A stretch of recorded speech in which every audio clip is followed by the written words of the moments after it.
Hello everyone, welcome to Ruchi in China's channel. आज मैं आपको बताऊंगी कि इवान के स्कूल जाने के बाद मैं कैसे किचन को क्लीन करती हूँ। क्योंकि ब्रेकफास्ट करने वाले दो ही लोग हैं, ओडेन और मेरी मदर इन लॉ, तो किचन ज्यादा गंदा नहीं होता। मैं इंटरमिटेंट फास्टिंग करती हूँ। क्लीनिंग के काम को इंटरेस्टिंग बनाने के लिए मैं कोई स्टोरी या ऑडियो बुक जैसे चला देती हूँ। आज मैं कोई वीडियो चलाने वाली हूँ जिसमें एक बंदा स्टोरीज बताएगा इंटरेस्टिंग वाली। शुरुआत में हमेशा बर्तनों से करती हूँ और स्पॉन्ज को अच्छे से धो लेती हूँ क्योंकि पूरे रात पड़े पड़े उसमें बैक्टीरिया हो जाते हैं।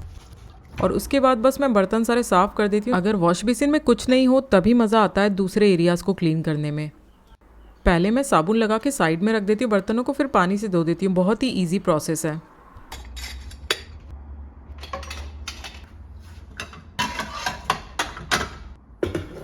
जब मैं राइस वाला पॉट राइस कुकर में रख रही थी तो मैंने देखा कि पूरा राइस कुकर इतना ज़्यादा गंदा है। तो चाइना में यही देखने को मिलता है, यानी लोग राइस कुकर रोज यूज़ करते हैं लेकिन धुलता वो बहुत रेयरली है। पता नहीं ऐसा क्यों है। राइस कुकर को थॉरोली क्लीन करने में बहुत ज़्यादा टाइम लगता है, इसलिए मुझे लगता है कि हमारा जो नॉर्मल वाला कुकर है वो राइस कुकर से बेटर है डेली यूज़ के लिए। इस वाले इलेक्ट्रिक कुकर को नल के नीचे धोना कुछ अजीब सा लगता है, तो मैं हाथ से यहाँ पे पोंछ रही हूँ। लेकिन ऐसी ऐसी जगहों पे राइस वाला पानी घुस जाता है कि वहाँ से निकालना ऑलमोस्ट इम्पॉसिबल लगता है। थैंकफुली इसके ढक्कन में जो प्लेट लगी होती है वो डिटैच हो जाती है, तो उसको नल के नीचे धो सकते हैं।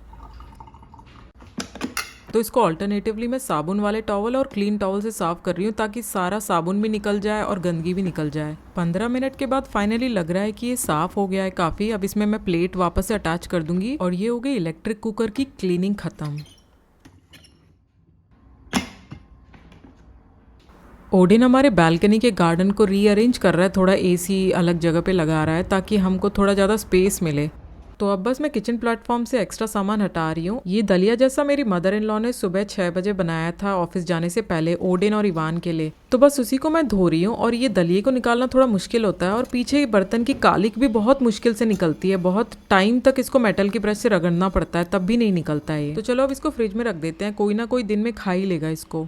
आज मुझे टैकल करना है किचन का सबसे बड़ा वाला शेल्फ। तो ये शेल्फ नहीं था, ये जगह बनाई गई थी फ्रिज के लिए, बट हमारा फ्रिज इतना बड़ा है कि यहाँ पे आया ही नहीं। तो ओडिन को आइडिया आया, उसने खूब सारी लकड़ियां लगा दी यहाँ पे और बन गया इतना बड़ा सा शेल्फ। यहाँ पे सारा सामान रैंडमली पड़ा हुआ है तो इसको मैं अरेंज करने वाली हूँ। सबसे पहले तो मैं ये जो एक्स्ट्रा सामान है जो किचन में बिलोंग नहीं करता उसको मैं निकाल रही हूँ। जैसे कैंपिंग और बारबेक्यू वाला सामान पड़ा है उसको मैं कहीं और रखने वाली हूँ। मेरा आइडिया है कि ऊपर वाली शेल्फ में मैं वो चीजें रखूंगी जो डेली यूज में काम नहीं आती। जैसे ये नूडल मशीन, ग्रेटर और बड़ी वाली मिक्सी, ये नॉर्मली काम नहीं आती, तो बस यहाँ साफ करके वापस इनको रखने वाली हूँ। ये वाला केटल तो कभी भी काम नहीं आता तो इसको मैं निकाल के कहीं और रखूंगी। और बस इसको मैं नीचे से अच्छे से साफ कर देती हूँ। खूब सारी डस्ट जमी हुई है। जो मैं टाल यूज कर रही हूँ उसमें साबुन लगाया हुआ था तो उसी से मैं रगड़ रगड़ के डस्ट और ऑयल निकाल रही थी हर चीज से। इवान इस डिब्बे से सोयाबीन निकाल के फैलाता रहता था तो इस डिब्बे को भी मैं ऊपर रख रही हूँ। वैसे भी हम सोयाबीन तभी यूज करते हैं जब हमको टोफू या सोया मिल्क बनाना होता है। मुझे एक खाली डिब्बा भी मिल गया तो मैंने सोचा इसमें मिल्क पाउडर डाल देती हूँ।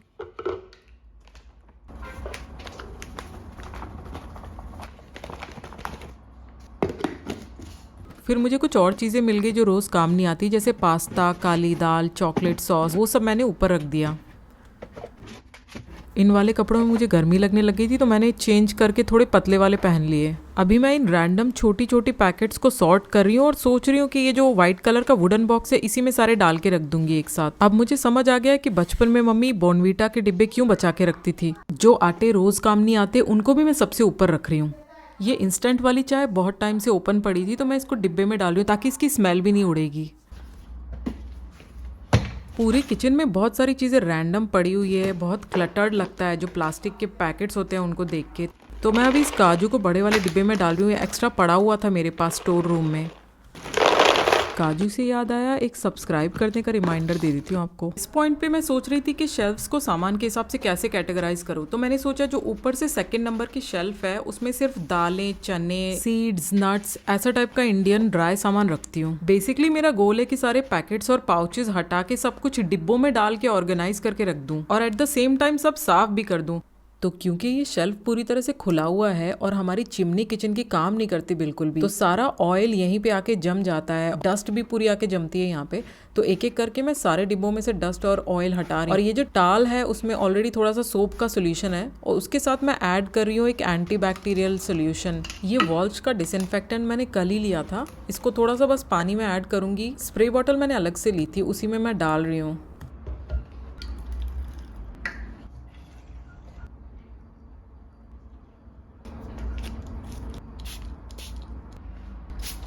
तो ये वाला जो डिसइंफेक्टेंट है वो कपड़े वॉश करने के टाइम और नहाने के टाइम भी यूज़ कर सकते हैं, तो काफ़ी सेफ है ये, इसको स्प्रे करना है यहाँ पे। बट इससे कोई गंदगी नहीं निकल रही थी, जो ऑयल जमा हुआ था वो इससे निकल नहीं रहा था, और सोप से भी वॉल वाला ऑयल नहीं निकल रहा था। टॉवल थोड़ा सा गंदा हुआ है बट वॉल अभी भी गंदी लग रही है, देखो आप, इसका पीलापन नहीं निकल रहा है। तो फिर मैंने निकाला अपना मिस्टर मसल वाला ऑयल रिमूवर। इससे एक्चुअल में सारा ऑयल निकल जाता है बिना कुछ मेहनत के, यानी आपको ज़्यादा जोर नहीं लगाना पड़ता। देखो आप, तो मैंने इसको ही पूरी दीवार पे स्प्रे करके सारी टाइल्स का ऑयल निकाल दिया। मैंने अंदर वाली टाइल्स पे भी स्प्रे किया और उसको छिड़कते ही सारा ऑयल मेल्ट होके नीचे आ गया। देखो आप, वैसे तो ये सोल्यूशन पूरा ट्रांसपेरेंट है, लेकिन जो ब्राउन कलर की ड्रॉप्स है वो सारा मेल्टेड ऑयल है।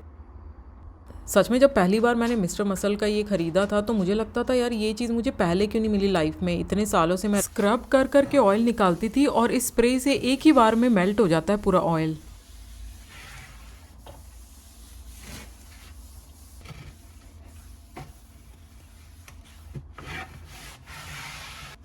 तो फिर से एक बार ऑयल रिमूवर से सारी बाहर वाली टाइल्स को साफ किया मैंने। ऐसा लग रहा था जितनी भी बार टाल से साफ करो उतनी बार गंदा होके टाल आ रहा था वापस।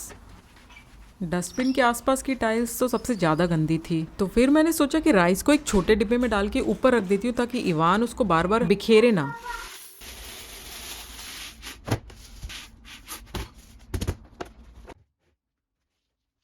तो अब बस मैं डिब्बों को साफ करते जा रही हूँ। जब मैं इंडिया गई थी तो बहुत सारी चाय लेके आई थी और उनके काफ़ी डिब्बे मेरे किचन में ही पड़े थे, तो मैंने सोचा इन एक्स्ट्रा चाय के डिब्बों को स्टोर रूम में रख देती हूँ और एक छोटा डिब्बा जो रोज़ काम आता है उसी को किचन में रखूँगी। दालें तो मेरी लगभग सारी इस शेल्फ में आ गई है और मैं सिर्फ एक ही रो बना रही हूँ दालों का, ताकि मुझे आगे पीछे ना रखना पड़े सामान, और बाद में जब ढूंढने की बारी आती है तो एक ही नज़र में मुझे सब कुछ मिल जाए। शेल्फ को ऑर्गेनाइज करने का मतलब ही क्या अगर आगे और पीछे एडजस्ट करना पड़े हर बार सामान लेने के लिए। अब बारी आई है शेल्फ नंबर 3 को क्लीन करने की, जो सबसे ज़्यादा क्लटर्ड है। लेकिन उससे पहले मैं जो नीचे वाली शेल्फ में आटा पड़ा हुआ है उसको डिब्बे में डालूंगी, क्योंकि ये मुझे बहुत खटक रहा था।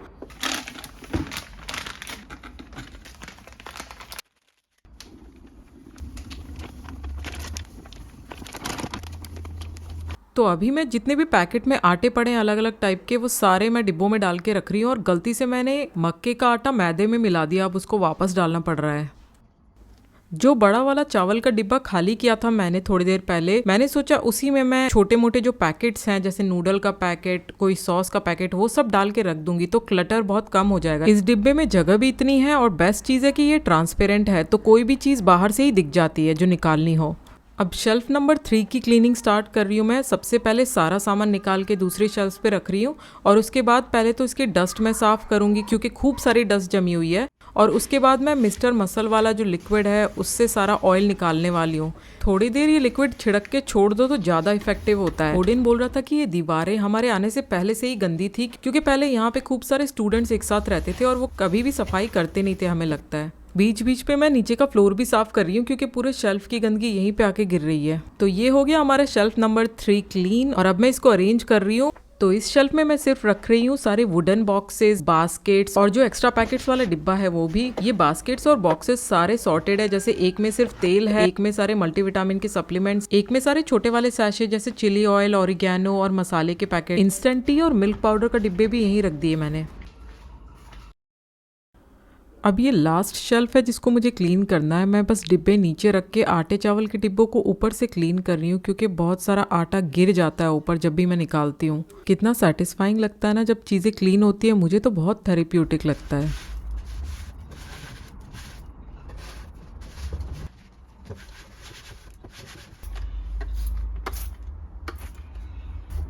तो आपको लग रहा होगा इतना सारा ऑयल आता कैसे है दीवारों पे। ये चीज़ मैंने जब यहाँ मैं रहने लगी तभी रियलाइज़ की कि यहाँ की कुकिंग एकदम डिफरेंट है। यहाँ पे क्या होता है ना, बहुत हाई टेम्परेचर पे कुकिंग होती है, तेल भी बहुत ज़्यादा यूज़ करते हैं, तो सारा तेल पूरा हवा में मिल जाता है। अगर बहुत ही हाई सक्शन वाली चिमनी यूज़ ना करो तो पूरा घर महक जाता है यहाँ पे खाने की स्मेल से। शायद इसलिए यहाँ पे ऑयल क्लीनिंग वाले प्रोडक्ट्स इतने पॉपुलर है किचन में। कितना सेटिस्फाइंग लगता है ना जब ये तेल निकल जाता है और येलो का वाइट हो जाता है कलर।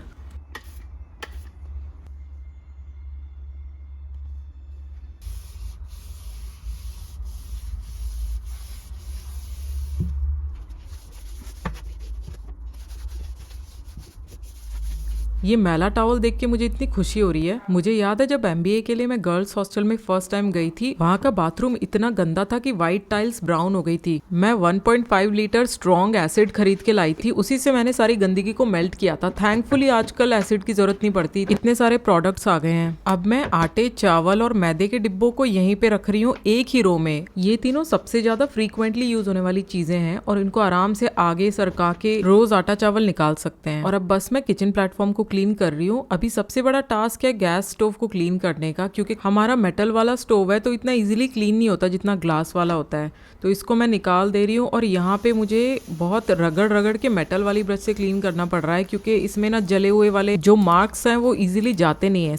मैंने बेकिंग सोडा, विनेगर वगैरह सारी ट्रिक्स ट्राई करके देख ली है। कुछ चीजों के लिए मेटल ब्रश ही काम आती है। अभी सबसे बड़ा टास्क है ये नॉब्स, जिसमें से तेल निकलता नहीं है इजीली। इसमें तेल एकदम जम गया है क्योंकि इसका जो टेक्सचर है एकदम थ्रेड्स वाला है, पतले पतले थ्रेड्स है इसमें। तो मैंने साबुन से ट्राई कर लिया, मेटल वाली ब्रश से ट्राई कर लिया, लेकिन फाइनली इसमें ऑयल रिमूवर वाला लिक्विड ही डाल के साफ करना पड़ रहा है, उसी से ये तेल निकल रहा है। सबसे फास्ट तरीका मुझे लगा है ये जो मेटल वाला लूफा या ब्रश है, इसको मुट्ठी में भर के मैं अच्छे से रब करती हूँ, स्क्रब करती हूँ, तभी ये इसका अच्छे से क्लीन हो रहा है।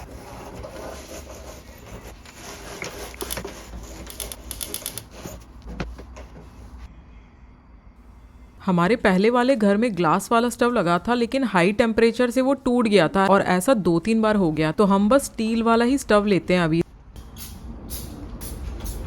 स्टव के पीछे वाला एरिया तो आपको पता ही होगा सबसे ज्यादा गंदा होता है, वो रोज ही गंदा होता है, तो उसको मैं रोज साफ कर देती हूँ हल्का फुल्का। लेकिन आज मैं ऑयल रिमूवर लगा के साफ कर रही हूँ, जो कि हफ्ते में 1-2 बार कर ही देती हूँ। अब ये यूजलेस चिमनी को थोड़ा साफ कर रही हूँ मैं। वैसे तो ये कुछ काम नहीं करती ठीक से, बट क्या करें, साफ करना पड़ रहा है। मे बी जल्दी ही हम इसको रिप्लेस कर देंगे। अब शुरू में मैंने वॉश बेसिन अच्छे से साफ नहीं किया था, क्योंकि मैं इतनी सारी क्लीनिंग करने वाली थी, उसमें फिर से गंदा हो जाता। तो अभी मैं थोड़े बहुत जो बर्तन हुए हैं और ये जो कचरा है ये निकाल के फेंक रही हूँ और अच्छे से वॉश बेसिन और नल को साफ करूंगी।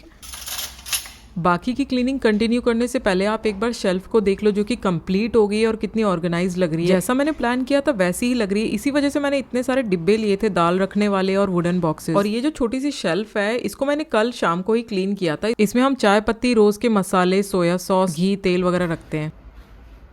अब मैं इस वॉश बेसिन को क्लीन करूंगी। ये तो सुबह शाम क्लीन होता ही है, बट जो ये 2 नल हैं वो हमेशा इग्नोर हो जाते हैं। इसमें से एक तो हमारा नॉर्मल पानी वाला नल है बर्तन धोने के लिए, और दूसरा पीने वाले पानी का नल है। इसके नीचे आरओ प्यूरिफायर ओडिन ने खुद ने ही बिठाया है असेंबल करके। तो इस नल को मैं अच्छे से साफ कर रही हूँ। पहले तो साबुन से मैं साफ कर रही हूँ, अगर ठीक से नहीं हुआ तो फिर मैं ऑयल क्लीनर वाला लिक्विड लगाऊंगी, उससे सब कुछ साफ हो जाता है। ये जो ग्रीन वाला टाल है ये मैंने सिर्फ अपने वॉश बेसिन किचन प्लेटफॉर्म के लिए रखा हुआ है, और मुझे अभी फील हो रहा है कि ऑयल निकला नहीं है, तो थोड़ा सा मिस्टर मसल स्प्रे करके मैं इसको टाल से ही साफ करने की ट्राई कर रही हूँ। और मुझे फील हो रहा है कि इसी से सारा काम हो जा रहा है, मुझे मेटल ब्रश यूज करने की जरूरत नहीं पड़ रही। ब्लैक वॉश बेसिन की ये बात होती है कि गंदगी बिल्कुल नज़र नहीं आती, लेकिन साफ तो करना ही पड़ता है। तो मैं इसको अच्छे से साफ कर रही हूँ। मुझे पता है बहुत सारी गंदगी चिपकी हुई है अंदर। ये वॉश बेसिन का प्लेटफॉर्म ओडिन ने अपने हाथों से ही बनाया, पर ये लकड़ी बहुत इजीली पानी एब्जॉर्ब कर लेती है, तो इसको सूखे रखना पड़ता है। और ये छलनी अब मैं निकाल के अंदर से अच्छे से साफ कर रही हूँ। ये सबसे डिस्गस्टिंग वाला काम लगता है मुझे, इसलिए मैं लास्ट में करती हूँ ये। उसके बाद अच्छे से हाथ धो लेती हूँ।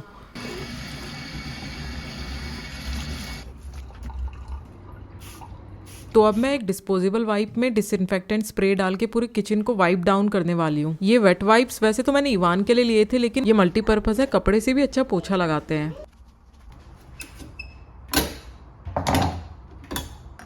ये मैग्नेटिक नाइफ सेट ओडिन ने यहाँ पे लगाया था, तो इसको बस मैं नाइफ्स निकाल के क्लीन कर दे रही हूँ ऑयल रिमूवर लगा के। पहले तो मैं स्कॉच ब्राइट से क्लीन कर रही हूँ और उसके बाद कपड़े से वाइप डाउन करूंगी इसको। जो छोटे बिट्स चिपके हुए हैं उनको मैं बस नाखून से निकाल रही हूँ और लास्टली मैं वाइपर से वाइप डाउन करूंगी। लास्टली मैं एक ड्राई टिश्यू से साफ कर देती हूँ ताकि कोई वाटर मार्क्स ना रह जाएं।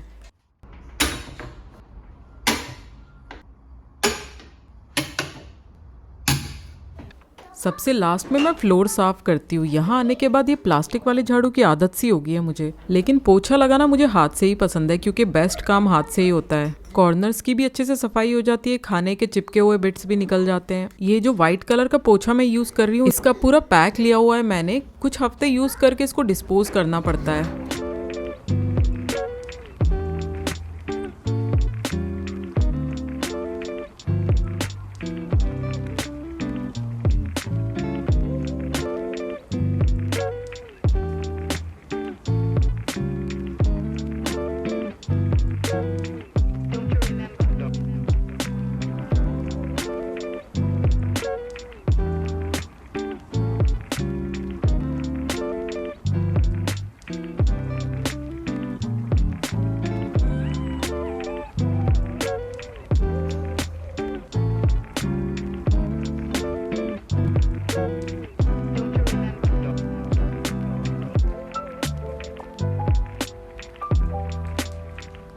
एक चीज़ ध्यान से निकल गई थी, डिश वॉशर को साफ़ करना, तो उसको मैं अभी साफ़ कर रही हूँ, बस साबुन लगा के कपड़े से साफ़ कर रही हूँ। उसके बाद मैं इसको गीले कपड़े से साफ़ कर दूंगी। तो ये डिश वॉशर हमारे बिल्कुल काम नहीं आता, मुझे लगता है एकदम यूज़लेस चीज़ है, तो मैं इसमें अपने बर्तन रख देती हूँ एक्स्ट्रा वाले। सुबह से मैंने कुछ भी नहीं खाया है, तो सोचा इवान के आने से पहले अपना खाना खा लेती हूँ। यहाँ पे मैंने कीनवा के साथ राइस मिला के बनाया था, और ये गाजर मटर की सब्जी है। आजकल मैं थोड़ा वेजिटेरियन खा रही हूँ, और दही भी मैं डाल रही हूँ, थोड़ा सा मैंने ही जमाया था।